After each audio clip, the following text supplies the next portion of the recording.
Have you ever wondered what you'd have done at the age of 20 if you had the wisdom that you have in your 50s or your 60s or your 70s? It's something I've been thinking about just in the last couple of days, really, about how differently life would have been or could have been if I'd known then some of the things that I know now. And I'm not talking about having massive regrets about life, because I think life's way too short to be regretful, but just thinking about things I might have done differently had I known what I know, and maybe life would have taken a different path. Hi, if you're new here, welcome to the channel. I'm Bev. I'm a Gen X woman. I'm nearly 60. I'm also a late diagnosed ADHDer, and I'm just in the process of going through that switch from working to retirement. And it's not going to be a hard stop. I'm not going to just stop one day and say, right, tomorrow I'm retired. But I am going through a transition. And I think with any transition, it brings up lots of time for reflection and thought. And this subject around what would my younger self have done with the wisdom that I have now keeps coming back in my reflections. So I sat down and I made a bit of a list of some of the things that have been coming up for me, and I hope you'll find it interesting or maybe just a bit thought-provoking. And I'd love you to share in the comments what you would tell your 20-year-old self with the wisdom that you've got at whatever age you are now. I think the first thing I wish I knew then is that your academic success or not from school has nothing to do with your intelligence or your abilities. I think because I had pretty poor schooling, I came from quite a deprived area of the northeast. School wasn't great. There wasn't a huge amount of expectation put on us. I think if you were a girl and you were reasonably bright, the expectation was that you'd go and work in an office or a bank. If you were a bit creative, you might become a hairdresser. And if you weren't particularly bright, you'd end up in a factory or working, I don't know. The expectations and the aspirations weren't high. And I wasn't stupid, but I didn't do particularly well academically at school. I had lots of things going on that meant that I didn't do too well. I now realise that probably my ADHD was an issue, but also my mum being diagnosed with breast cancer when I was 14. Lots of things going on. Changing school because of bullying. Lots of things sort of affected my academic success in school. And I definitely carried that weight around with me into employment. And I think because the aspirations for me from my school, from my teachers, from the environment that I grew up in, my mum and dad were very lovely people, beautiful people, but they weren't very aspirational either, although incredibly intelligent. When I think about it, my mum and dad were both very intelligent, but intelligence without encouragement and support and the right environment, I think can stifle your ability to succeed. Obviously not for everybody. I'm sure there are people out there who have come from a not great background and absolutely flown. They've had that drive, but we're all different. And for me, it was a real chip on my shoulder for many years. And I think now, looking back, when I think of the things that I have done, certainly in my 50s, I look at the things I've achieved. I do wonder if I'd had the same mindset that I have now in my 20s, would I have achieved more? Would I have seen earlier success? Would I have perhaps built a business sooner? Maybe I would have risen faster in my career. I don't know.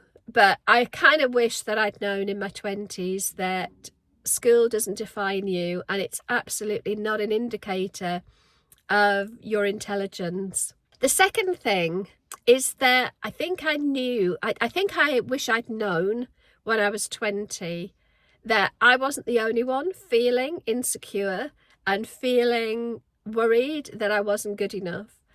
I now realise that pretty much everybody feels insecure and feels like they're not enough for whatever reason. And it doesn't seem to matter what your background, it doesn't seem to matter what your upbringing, it doesn't seem to matter your intelligence levels, your gender.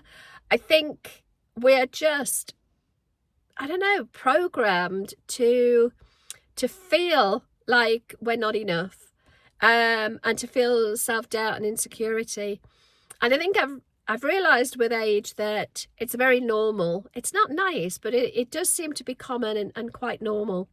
And I think I just kind of wish I'd known then that it was a normal feeling and that everybody else around me was feeling the same inside, and that what we see are just the outer layers of an onion. We don't see all the inner layers. We don't see the core. We don't see the fears or the motivations of what's going on inside all those people that are around us. We make an assumption, I think, that unless people look very insecure, we think they've got it all together. I look back at some of my friends and acquaintances when I was in my 20s, and they just seemed to have it all together. You know, the clothes they wore, they looked comfortable in. They seemed to be very comfortable in their skin. They seemed to know exactly what they wanted out of life. And I think I've realised as I've got older that everybody's just fighting a battle inside, trying to figure all this shit out. And however good an appearance they seem to be putting on, most of them were probably feeling that same level of insecurity inside. And chances are, thinking about it, I was probably doing a very good job of being one of those people that looked to others with my outside onion layer like I was doing okay, like I was confident and happy with myself.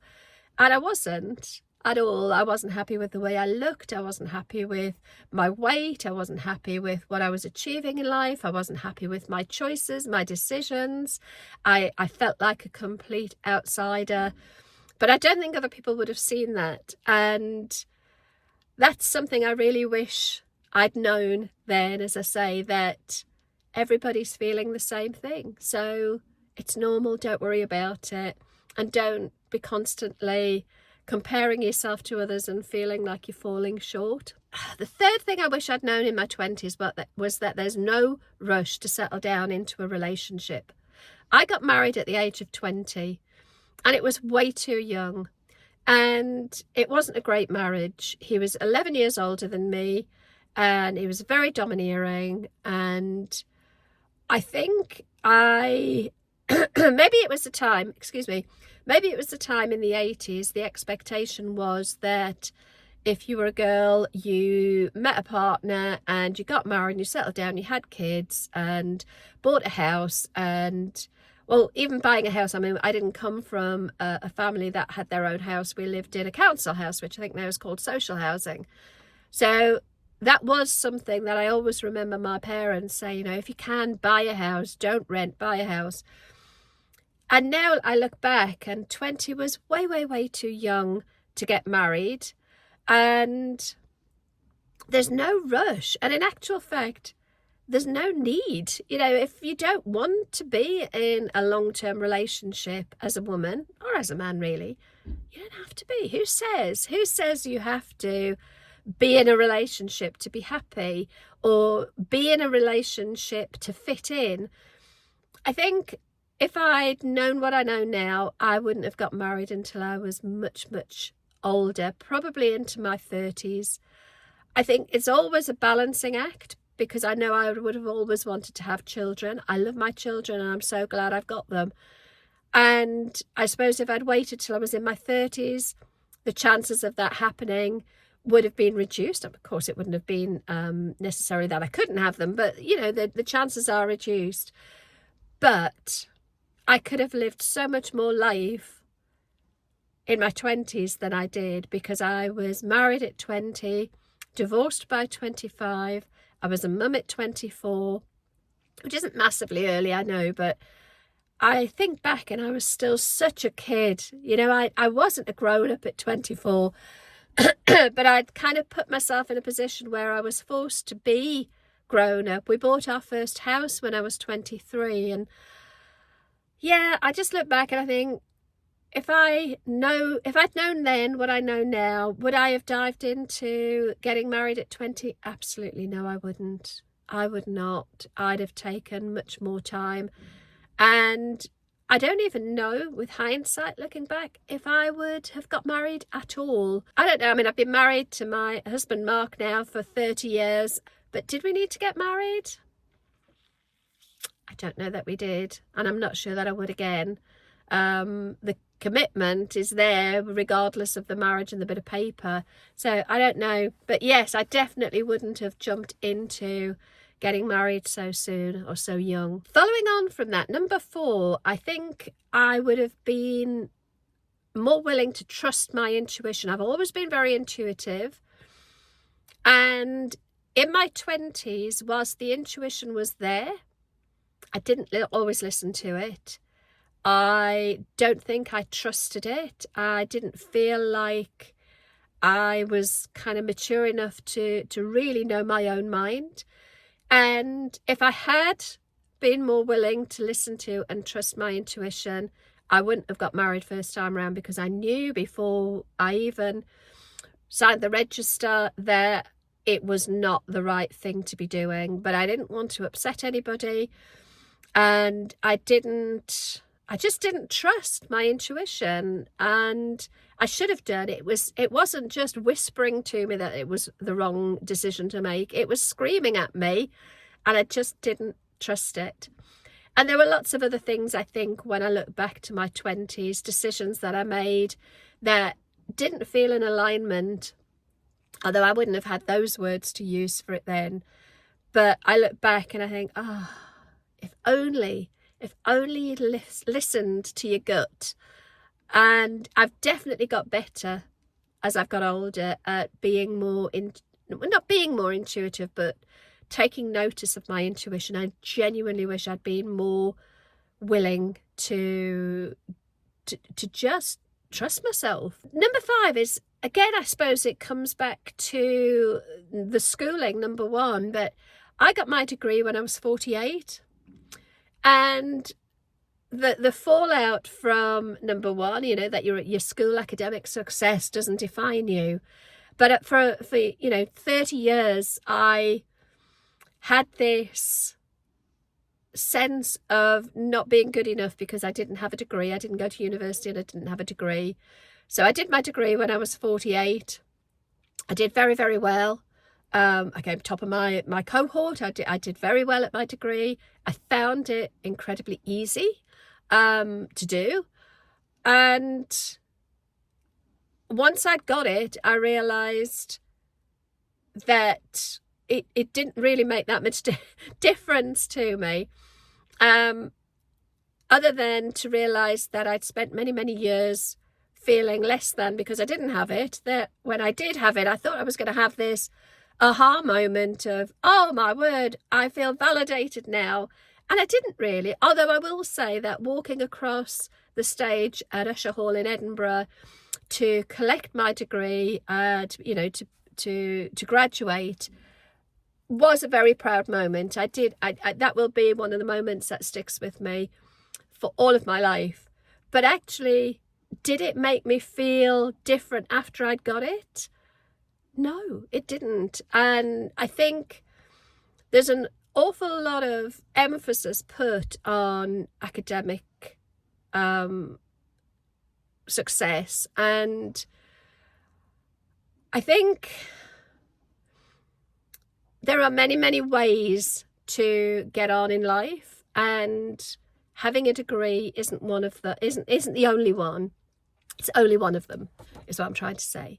And I think a lot of us get hung up if we haven't got a degree. I've spoken to loads and loads of people who've said that certainly in their careers, they've always felt on the back foot because they didn't go to college or didn't go to university and get a degree.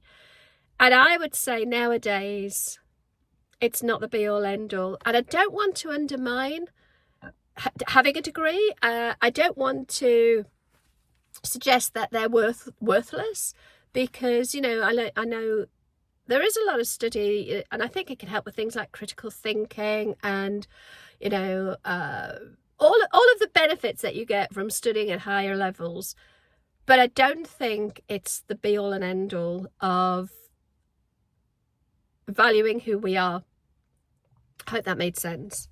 Number 6, I wish I'd known in my 20s that not everybody will like me, and that's all right. That's okay. I think I used to worry so much about wanting people to like me. And that what that meant was that I never could fully feel like I could be myself. I always felt like I had to mold myself and try and bend to everybody else's way of being, because I didn't want to, I guess, show up as the real me and have people potentially not like me. And what that meant was I ended up kind of feeling a lot of the time like I was manipulating myself to fit into somebody else's world. And that showed up as things like changing what I wore depending on who I was going to see. So if I had a friend who was, you know, very comfortable in scrappy jeans and a jumper and no makeup, I would never have turned up dressed up with makeup on, because I'd have wanted to mold to them. Whereas if I was out with somebody else who was very, you know, into being dressed up, then I would get dressed up because I wanted to fit in. And instead of, that sounds a bit of a weak kind of example, but it was quite a big thing, I think, when I was in my 20s, this need to kind of mold to other people. It also meant that in relationships, I'd never be true to myself. For example, here's an example. So I've always loved Irish folk music. I've never really, certainly in the 80s when I was growing up, I didn't really like 80s music, pop music. I loved the 70s and the 60s, and I loved Irish folk music. But I would never feel confident to talk about the fact that I was into a different type of music, because none of my peers were, and I'd have stood out, or I'd have felt like I stood out, and I just didn't have the confidence to own my own style, my own likes, and my own preferences. And I really wish, when I look back, that I'd not done that. I wish I'd been true to who I am, found my own style, not tried to be a chameleon and fit in. And I've definitely let go of that now that I'm older. I am me, and I am what I am, and I kind of wear the style that I want to wear, and I will, you know, own the things that I like, even if they are a bit quirky. And I kind of wish I'd done that in my 20s. I think I'd have felt more true to myself. If I was going to give some advice to my 20-year-old self, it would be to not worry about getting older, to not be scared of getting older, because your 50s are going to be the best decade of your life up until that time. And it has been. My 50s have been brilliant. I've done things in my 50s I would never have done in previous decades, just because I didn't have the confidence. And I remember when I was in my 20s being very, very scared of getting old. I was scared of not being attractive anymore. I was scared of not turning heads anymore. I was scared of the wrinkles coming. I was scared of going grey. And I did, you know, my grey hair started coming in when I was in my 20s. By 30, it was as white as this, but I dyed it all of those years. But I was really scared of getting old. And it felt like when you became older, you became invisible. And I think there is an element of truth to that. I certainly find that I don't draw the attention that I used to. And I think I used to think that would bother me. Now I don't. I just think, oh, it's lovely. I don't have to, I don't worry about it anymore, you know. I think it's quite liberating not to, you know, get wolf whistled at and stuff like that. And yeah, I used to worry about getting old, and now I don't worry about getting old. And I definitely don't worry about my 60s coming. I'm 60 in just over a year's time. And I'm really excited for it. I've just been watching some videos where they were interviewing people in their 60s, 70s, 80s, 90s, and even a woman who was 100. And they were talking about things they regretted, what they wished they'd done, what they loved about the age they were. And so many of the really older people, so people in their 80s and 90s, they didn't have regrets. They were like, you know,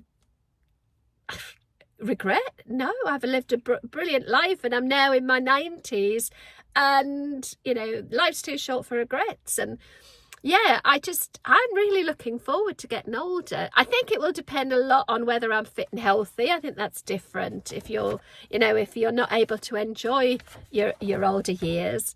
But I would definitely tell my 20-year-old self not to worry and not to be scared about getting older. With every decade that's passed, each decade has been better than the decade before, and I just want that to carry on. So yeah, I'd have told her, don't be scared. I think the other thing I wish I'd known when I was in my 20s is that you don't have to, I guess this is kind of a repeat of changing my style to fit in, but I've never really enjoyed going to parties. I've never really enjoyed nightclubs or being in big crowds and big, noisy, crowded places. But I always kind of felt like I should. So I would end up going to all of these events and parties and things and feeling like, just feeling like a spare part, really, because I didn't fit in. I didn't enjoy them. And if I'm honest, I would just get drunk. I would just drink far too much, because that kind of made me feel a little bit easier about joining in and relaxing when I was really uncomfortable. And I think with hindsight now, I don't really do parties very much at all. I don't enjoy them. I'm much more comfortable just sitting down and having a nice relaxing meal, or going out with a friend or two, you know, just having a chit chat. I'm meeting up with some friends tomorrow, and there might be 5 of us, and that is just about pushing me to the edge of my comfort level in terms of socializing, being in a group of 5. And I think if there'd been more people going and I knew there was going to be a bigger group, now I'd have declined. I'd have just said, thank you so much, but you know, I won't be joining you. But in my youth, I wouldn't have done that. I'd have gone along because I felt that was what I had to do. So I would tell my 20-year-old self, do you, you know, be you, whatever makes you feel comfortable. I've never had big friendship groups. I've had lots of small individual friendship groups, maybe 1s and 2s. And that feels much more comfortable for me. I think it boils down to the fact that I'm really now realizing I'm an introvert and not an extrovert, and being comfortable with that. So yeah, I wish I'd known when I was in my 20s that it's all right to not have to do the parties and you know, get involved in all the big group activities if you don't feel comfortable with it. So yeah, I mean, I'm sure there's lots of others I could think of, but they're just some that came to mind over the last couple of days when I've been sitting reflecting on this transition into semi-retirement and what's next for me. And yeah, let me know. As I say, let me know in the comments, what do you wish your 20-year-old self had known that they didn't know that you know now, that would have made your life different? I do want to just say, you know, for all of that, I think we have to go through all of this because it's almost like a rite of passage, isn't it? And it shapes our lives. And you know, I've had a really lovely life. I love my life. So I don't regret any of it, not even the first marriage. It is what it is, and I learned a lot about myself from it. it's a challenge, isn't it? Because who knows what life could have been if things were different. It's that old butterfly effect. Anyway, thank you so much for watching. If you've enjoyed it, please give me a thumbs up and leave a comment. I do like reading your comments, and I will talk to you again soon. Take care.